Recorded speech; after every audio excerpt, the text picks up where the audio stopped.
장미연교회로 잘 오셨습니다. 네. 뱃속에서부터 두 형제가 싸웠어요. 엄마 뱃속에서부터 두 형제가 막 다툽니다. 뭘 놓고 싸웠냐면 누가 형이 되느냐는 거였습니다. 내가 형이 될 거야, 내가 소리, 두 형제가 확 싸우는 겁니다. 그런데 순위 결정이 났습니다. 드디어 서로 싸우다가 형이 되고 싶었던 동생 서희로 만들어졌습니다. 근데 이 동생은 포기하지 않았습니다. 태어나가지고도 기회만 보면 어떻게든지 내가 형이 돼야지. 내가 뱃속에서 형하고 싸웠는데 결국은 내가 지고 동생 됐으니까 내가 이 형자를 뺏기지 말아야지 라고 동생이 마음을 먹었습니다. 이 기회만 보면은 이 동생은 형이 되고 싶었던 거예요. 그런데 형은 자라면서 몸에 이렇게 털이 나 있는 야성적인 남자가 되기 시작했어요. 근데 동생은 여자처럼 이렇게 매끈매끈한 고운 피부를 갖기 시작했습니다. 성격이 좀 달라지기 시작한 거예요. 형은 뭘 좋아하냐면 나가서 사냥하는 걸 좋아하고 밖에서 활동하는 걸 좋아합니다. 근데 동생은 엄마 옆에서 이렇게 따라다니면서 음식 만들기 좋아하고 엄마 도와주는 일 좋아했습니다. 이 성격이 완전히 달라진 거예요. 근데 동생은 어떻게든 형이 되고 싶은 마음에 어느 날 음식을 막 만들고 있었습니다. 근데 형이 밖에 나가서 고기를 잡아왔는데 배가 고픈 거라. 사냥을 해왔는데 밥이 없는 거래요. 그래서 주방에 들어갔더니 동생이 벌써 음식을 만들고 있는 겁니다. 그래서 한 얘기에 형이, 야 동생아, 나 배가 고파 죽겠는데 나 밥 좀 주렴. 그랬더니 이제 이 동생이 기회가 온 겁니다. 좋았어, 이번에 내가 한번 뒤집어서 형이 돼봐야지. 그래서 제안합니다. 형, 내가 밥을 줄 수 있는데 한 가지 내가 부탁이 있어. 이거 형이 얘기해줘. 허락하면 내가 밥 줄 수 있어. 그랬더니 얘기 말고 나 배고파 죽겠어, 빨리 밥 줘. 형, 오늘 나한테 형이라고 불러봐. 그랬더니 그까짓 건 별거야 형 불렀어요. 그랬더니 형이 이제 동생 형이 바뀌고 가야죠. 그래가지고 형 이제 동생아 밥 먹어 이러는 거야. 아니 갑자기 야 내가 형이다 했더니 아니 금방 나한테 형이라고 그랬잖아. 내가 이제 형이야. 그래서 밥을 주었네요. 그런데 이제 동생이 형하고 동생이 있을 때마다 야 이렇게 이름을 부르는 거야. 그래서 아니 내가 형이잖아. 아니 분명히 내가 얘기했지. 지난번에 밥 줬잖아. 그리고 형이 날 보고 동생이라고 그러지 하지 않고 이제 내가 형이라고 이야기했잖아. 기분이 나쁘지 어떻게 약속했으니까. 밥 한 그릇에 형하고 이제 바꾼 거라. 가만히 보니까 이 집안은 형이 되면 이게 똑같이 태어나서 형이 되면은 그 집안의 재산의 절반을 가져가는 게 있는 거예요. 그리고 아버지한테 축복을 받을 수 있는 기회가 형이 있는 겁니다.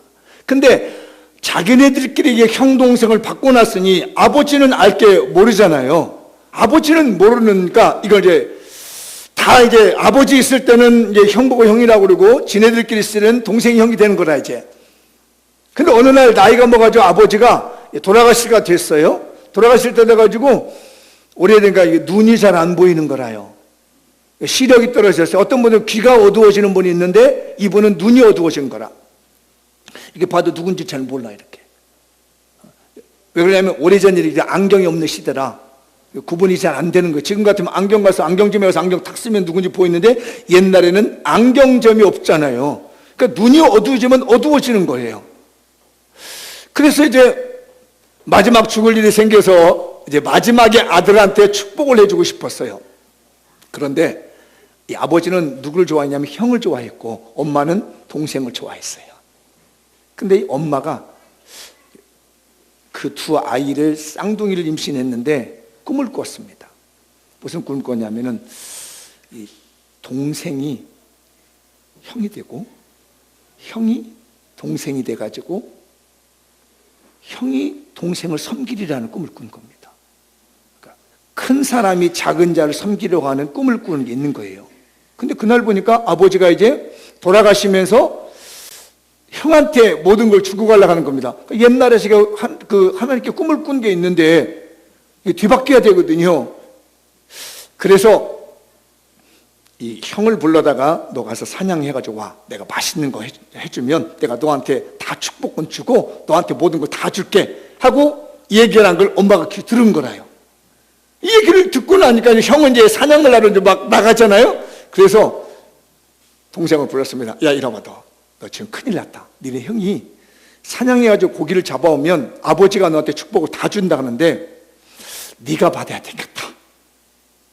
엄마, 형은 이런 데가 뭐 털났어. 우리 아버지 바보 아니야. 눈은 안 보이고 만져보면 알잖아. 나는 봐봐 이렇게 매끈매끈하게 생겼는데 엄마 닮았잖아 나. 근데 걱정하지 마. 엄마가 다 비책을 가지고 있어. 그러더니 양을 한 마리 잡기 싫고 염소를 잡았습니다. 염소 새끼를 잡더니 거기서 가죽을 싹 뜨는 거예요. 가죽을 떠가지고 이렇게 발라줘. 여기다가 털나게 싹 몸에다 발라가지고 절대로 네가 동생이라고 하면 큰일 난다. 네 형이라 무조건 우겨야 돼. 아버지는 눈에 안 보이니까 아마 여기를 만져볼 거야. 응? 그리고 절대로 형이라 동생이라고 하면 안 된다. 그래서 음식을 최고 맛있게 만들어가지고요. 이 동생이 이제 덜덜덜 떨면서 이 음식을 큰일 났다. 이거 어떡하지 하고 와서 아버지한테 아버지 이렇게 음식 가지고 아버지가 들어보니까 이상하단 말로 목소리가 동생 목소리라. 그래서 야, 너 동생 같은데? 안 그래요 아버지 제가 여기에요. 너 이리 봐봐. 그러면 니네 형은 몸에 털이 있으니까 응? 털이 있으니까 뭐 만져봐야지. 동생은 매끈매끈 해서 그렇게 내밀으세요? 그랬더니 아버지가 만져보니까 털이 나 있는 거라. 이상하다. 목소리는 동생 목소리인데 털이 난 거 보니까 형이네 해가지고 말이에요. 이 형이 받을 수 있는 모든 축복을 갖다 다 빌어줘 보는 거래. 그러고 난 다음에 싹 돌아 나오는데 그때서 허겁지겁 이제 사냥해가지고 음식을 만들어서 아버지한테 가지고 형이 나타났습니다. 아버지, 저 음식 만들었는데 와 이게 무슨 일이야? 니네 동생이 지금 축복 다 받아가서 나한테 너 줄 게 없다 그러니까 이 형이 화가 난 겁니다. 아니 옛날에는 밥 한 그릇에 죽 한 그릇에 형 뺏어가더니 이름 뺏어가더니 이제는 내가 받을 축복까지 다 뺏어가? 내가 가만히 안 놔둬야지. 내가 지금은 부모님이 살아계시니까 저 동생을 내가 가만히 놔두지만은 내가 부모님은 어떻게 되면 내가 동생 반드시 죽여야지. 이 얘기를 엄마가 아는 겁니다. 그래서 남편에게 얘기했어요. 저러다가 형제간에 싸움 나서 동생 죽겠다고. 그러니 이 동생 우리 친정집에 보내려다가 그냥 살게 해주자고. 이렇게 해서 이 동생이 형과의 원수가 지고 자기 외갓집으로 도망을 갔습니다. 그런데 외갓집에 와서 몇 년을 사는 20년 동안 사는데 너무너무 고생스러운 거예요. 엄마 생각도 나고 집 생각도 나고 타향살이에 너무너무 힘들고 자기가 아버지 속이고 형 속였다고 자기도 막 속임을 당하면서 괴로운 겁니다. 그런데 하나님이 그 사람을 너무 불쌍히 해서 축복을 주기 시작했어요. 아들도 11명에 딸 하나에 아내들도 그래서 이제 부자가 되니까 무슨 생각이 나면 고향 생각이 납니다. 가고 싶다. 고향 가고 싶어. 그런데 문제가 있어요. 형이 문제라. 가면 죽을 것만 같습니다. 그렇지만 내가 모든 것을 다 주고라도 이제는 내가 형하고 잘 지내야지. 옛날에는 내가 형하고 나쁘게 지냈는데 나도 철도 들었고 가정을 가졌고 했기 때문에 나 형하고 이제 잘 지내야지라고 마음을 먹고 재산을 들고 고향으로 갑니다. 근데 형이 소식을 들었어요. 동생이 20년 만에 재산 모아가지고 아들 조카들 데리고 제수들을 데리고 온다는 말이에요. 이 소식에서 화가 난 거예요. 이놈의 자식이 20년 전에 나를 속이고 다 뺏어가더니 이래 가만 안 놔주니까 400명의 군대를 끌고 와서 다 죽이려고 옵니다. 사람들이 들은 거예요. 형이 400명의 군대를 이끌고 자기를 죽인다고 생각하니까 벌벌벌 떠는 겁니다. 20년 만에 만나려고 하는 형이었는데 너무 원수가 깊었어요. 너무나 골이 깊었습니다. 칼을 들고 찾아오는 형의 군대를 맞이할 수가 없었습니다. 그래서 이 동생이 강 앞에서 울고 있습니다. 하나님 도와주십시오. 원수가 졌던 형이 나를 죽인답니다. 그때는 철이 없어서 잘 몰랐습니다. 나를 죽이라 한다니 제발 나 좀 살려주십시오. 그랬더니 천사가 나타났습니다. 나타나서 그 기도하는 동생이 이 엉덩이뼈를 갖다 팍 찬 겁니다. 너는 죽어도 싸. 네가 형을 속이고 그렇게 한 너는 고생 좀 해봐야지 하고 허리 여기 엉덩이뼈를 갖다 부셔버렸습니다. 그런데도 이 동생은 포기할 수 없었습니다. 엉덩이뼈가 부러졌는데도 안 됩니다. 나 좀 살려주십시오. 나 좀 도와주십시오. 그랬더니 네 이름이 뭐냐? 저 야곱인데요. 너 이름 바꿔줄게. 네 야곱이라는 이름 때문에 네가 지금까지 이런 나쁜 짓을 하고 그랬는데 이제부터는 너는 이스라엘이라고 이름을 바꿔줄게. 너 인생 바꾸는 거야. 옛날엔 네 맘대로 살고 네 생각대로 살았지만 이제부터 네 이름을 내가 바꿔줄 테니까 너 이름값 바꾸고 살아라. 이름을 새롭게 받았습니다. 이스라엘의 뜻은 뭐냐면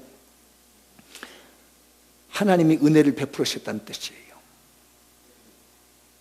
근데 그 동생 이름이 원래 이름이 야곱이거든요. 뭐냐면 그 이름 뭐냐면 태어날 때 형 발뒤꿈치 잡고 나왔다고 합니다. 워낙 형이 되고 싶어서 발뒤꿈치를 나온 이름이 야곱이었어요. 하나님의 이름을 바꿔줬습니다.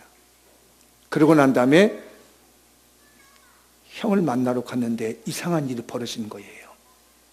그렇게 칼을 들고 동생을 죽이겠다고 온 형의 마음이 이상히 마음 편합니다. 내가 죽여야지 왔던 이 형의 마음이 보고 싶다 우리 동생. 이상하게 마음이 바뀌는 거라요. 내 재산 다 몰수할 같은 그런 기분 나쁜 일인데 가만히 생각해 보니까 나도 재산을 많이 벌었네. 나도 돈을 좀 많이 벌었네라는 생각이 들면서 내 동생 보고 싶구나. 정말 이렇게 형 떠나고 부모님 떠나서 타향살이해서 얼마나 고생을 했을까 이런 생각이 들면서 마음이 바꿔지게 되는 겁니다. 죽을 줄만 알았던 형제가 오늘 만난 내용이 본문의 내용인 거예요. 20년 만에 만나서 동생이 말합니다. 형님, 내가 형님을 보는 것 같으니 하나님을 보는 것 같습니다. 동생아, 내가 널 보니 너무나 기쁘구나.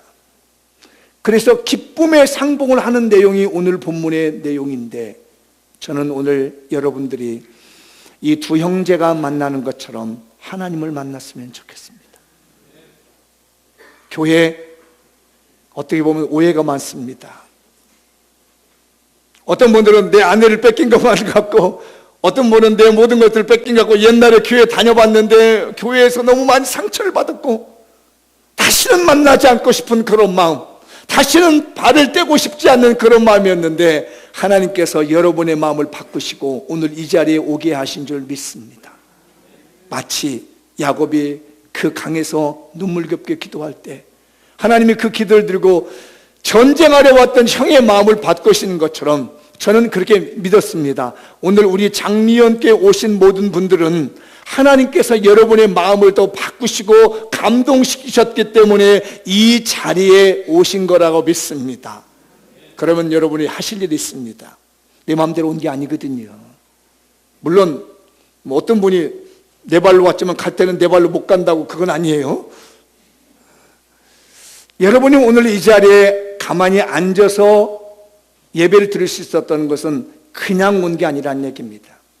이 약복강에서 이 동생이 눈물겹게 간절히 기도하다가 형의 마음을 바꾸게 하는 것처럼 우리 장미연교회 성도들이 8주간 동안 간절한 눈물의 기도가 있어서 여러분이 이 자리에 앉아 계시는 줄 저는 확신합니다. 그냥 이 자리에 앉아 계시는 것이 아니에요. 내가 예배당에 나와봐야겠다는 마음이 생기는 것이 그냥 생기는 게 아니라는 겁니다. 누군가의 눈물 흘린 기도가 있었고 누군가의 간절한 기도가 있었다는 것을 기억하셨으면 좋겠어요. 마치 목사가 공치사하는 것 같지만요, 사실입니다. 내가 이 발걸음을 여기에 뗄 수 있었던 것 하나님의 은혜이며 성령님의 도우심의 은혜가 이 자리에 있는 것이에요. 여러분, 오늘 오신 목적은, 제가 여러분을 초청하는 것은 점심 함께 대줄고 선물 드리는 그 정도가 아닙니다. 영생이라고 하는 것, 천국이라고 하는 것, 이 세상뿐만 아니라 죽음 이후에도 영원한 생명을 드리는 예수님을 여러분에게 소개해드리고 그 예수님을 만나게 해드리고자 해서 이 준비를 하게 된 거예요. 얼마 전에 저는 그런 얘기를 들었습니다. 초등학생 손주가 할머니한테 그러더니, 할머니 큰일 났어요. 또 왜? 우리 할아버지는요 교회 안 다니는 거 보니까 천국 가면 노숙자 될 것 같아요.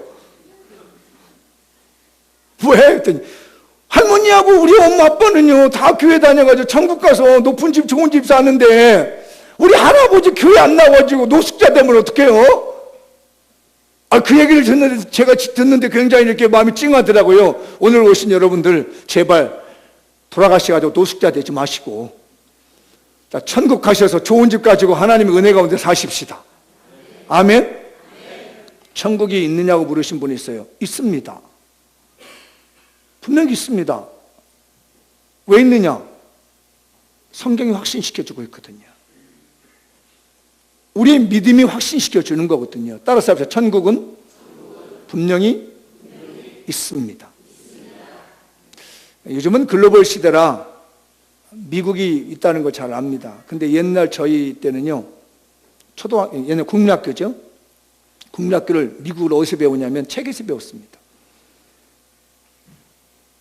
책에서 배운 거 가지고 천국 있다고, 미국 있다고 얘기하더라고요. 근데 놀라운 일이야. 미국에 갔다 온 사람보다 안 간 사람이 더 미국을 더 잘 알아. 미국 간 사람들은 보고 오니까, 옛날 우리 어린 시절 그래요? 보고 왔으니까 별 얘기 안 해도 보고 있어. 근데 모르는 사람은 그냥 책에서 보고, 미국 있대 얘기합니다. 천국은 성경이 기록하고 있습니다. 우리가 가보지 않아도 압니다. 느낍니다. 한번 예수 그리스도를 구주로 믿어보시면 여러분이 천국이 있다는 것이 확신이 되게 될 것이고 영생의 복이 있을 거라고 믿습니다. 제가 저와 여러분의 만남을 두 가지로 생각해 봤습니다. 우리 작년과의 만남을 두 가지 생각했는데 하나는 구린내하고 하나는 꽃향기로 생각해 봤습니다. 우리의 만남이, 우리 교회에서 만남이 구린내 나는 만남이 안 됐으면 좋겠다. 한 번 와가지고 냄새나, 정말 작년께 정말 보기 싫어하기보다는 꽃향기를 맡는 교회가 됐으면 좋겠어요. 꽃은 그렇다고 그러네요. 향기로 말한다고 그러네요. 제가 그 글을 보고 깜짝 놀랐어요. 꽃은 향기로 말한다. 그리고 꽃은 향기로 소통한답니다. 우리는 언어라는 걸 이렇게 소통하는데 꽃은요 향기로 소통한다는 거예요. 성경은 우리 보고 뭐라고 하냐면 그리스도인이라고 합니다. 그래서 오늘 오신 분들 그 장미꽃 하나씩 다 받으셨죠? 안 받으셨나요? 나 오늘 처음 나오는데 장미꽃 안 받으신 분 다 받으셨죠? 저희가 장미꽃을 드린 이유가 있어요. 우리 교회 이름이 장미꽃이잖아요. 장미원, 장미들이 모여있는 꽃이에요. 이 서구에서는 장미를 예수님을 상징하거든요. 그래서 우리 교회가 다른 걸로 소통하는 것이 아니라 예수님의 향기를 놓고 소통합시다. 그런 의미로 장미꽃 한번 받으시면 손 들어봐 주세요. 이렇게 들어봐 주세요. 아니 이렇게 장미를 들어주세요. 장미. 장미. 박수 한번 쳐주시죠. 장미. 아시겠죠? 왜 장미를 드렸는지. 우리 교회가 예수님의 향기로 소통하자. 구린내로 소통하지 말고 예수 향기로 소통해서 천국 백성이 되는 향기로운 교회가 되자는 그런 의미로 드린 겁니다. 그래서 제가 잠깐 여러분에게 예수님을 소개하고 말씀을 마무리를 쳐볼까 합니다. 읽어만 주시면 되겠습니다. 지금부터 나오는 얘기는 좀 어려운 내용들을 쓸 수 있는데 그냥 읽어주시는데 하나님의 영이 함께 알고 여러분의 깨우치는 은혜가 있을 거를 저는 확신하며 읽어보죠. 시작. 새 언약의 중보자이신 예수 그리스도께서 반드시 지옥에 가야 하는 죄와 사망의 법에서 나를 해방시키려고 하나님 보좌에서 내려오셨습니다. 그러니까 우리는 다 지옥 가야 되는데 이걸 해결해 주시려고 우리 예수님이 하나님께서 내려오셨다는 겁니다. 다음에요. 죄인 된 나의 모양으로 십자가에서 살이 찢기시고 피 흘려 죽으심으로 내가 지옥 가야 할 죄를 용서해 주셨습니다. 우리는 다 왜 교회 오면 죄인이라고 얘기를 하느냐고 그러잖아요. 그게 바로 예수를 믿지 않는 것에 대한 얘기를 하고 있는 겁니다. 다음 시작. 내게 임한 사탄의 권세, 지옥 가는 사망의 법을 이길 수 있도록 3일 만에 부활하셨고 허물과 죄로 말미암아 죽었던 나를 살리셨습니다. 계속 넘겨주시고, 지금은 내가 영원한 하나님 나라의 영광을 주시려고 하늘에 올라가셔서 하나님의 보좌 우편에 앉아 계십니다. 내가 이 세상에 사는 동안 성령의 생명의 활에서 성전된 삶을 살도록 하게 하시려고, 보혜사는 이제 도우시는 성령님의 이름이죠. 보혜사 성령님께서 예수님을 구주로 믿는 내 몸 안에 임재하셔서 주님이 내 안에 계시고 내가 주님 안에 있도록 하여 내 몸을 성전 삼으셨습니다. 거룩한 전으로 만드셨다는 겁니다. 이제 성령님은 나로 하여금 하나님과 연합하여 화목하게 하시고 하나님 나라의 삶을 살도록 하시며 그 나라를 사모하게 하십니다. 이런 나는 성전된 몸을 가지고 하나님 나라 안에서 거룩한 삶을 살게 되었습니다. 예수님은 교회의 머리가 되시고 나는 그분의 지체가 되어 예수님의 마음으로 그분의 뜻을 따라 천국을 사모하려 합니다. 하나님 나라 회복을 위해 죽는 그날까지 주님 뜻에 합당한 순종의 삶을 살고 싶습니다. 이 고백이 여러분의 고백이 되시기 바라고, 오늘 만남이 그냥 만나는 것이 아니라 예수님 안에서 향기로운 만남이 되시길 원하며, 한 번 발걸음 뗀 것이 한 번으로 끝나는 것이 아니라 지속적으로 이어져서 여러분이 이 땅에 사시고 난 다음에 마지막 이 세상을 떠나는 날에 다 천국 백성 되셔서 하나님 백성 되시길 바라며, 이 형제가 20년 동안 얽었던 그 감정의 원한을 풀듯이 그동안 교회에 대한 감정, 예수님에 대한 나쁜 감정이 있거든 오늘 우리의 기도를 통해서 여러분의 마음이 다 풀려가지고 화합하여 축복받으시기 바라고, 또한 세상 살아가면서 이 사람과 얽히고 저 사람과 얽혔던 모든 일들도 우리 교회 오심으로 말미암아서 다 풀려나가시는 하나님의 축복이 있길 바라며, 우리 교회 온다면 이상하다, 왜 이렇게 잘 되지? 이상하게 뭔 일이 형통해지는데, 이상하게 좋은 일이 많이 생기는데 하는 그런 축복의 만남, 은혜로운 만남, 해피데이, 행복한 날이 되시기를 주의 이름으로 축복합니다. 기도하겠습니다. 하나님,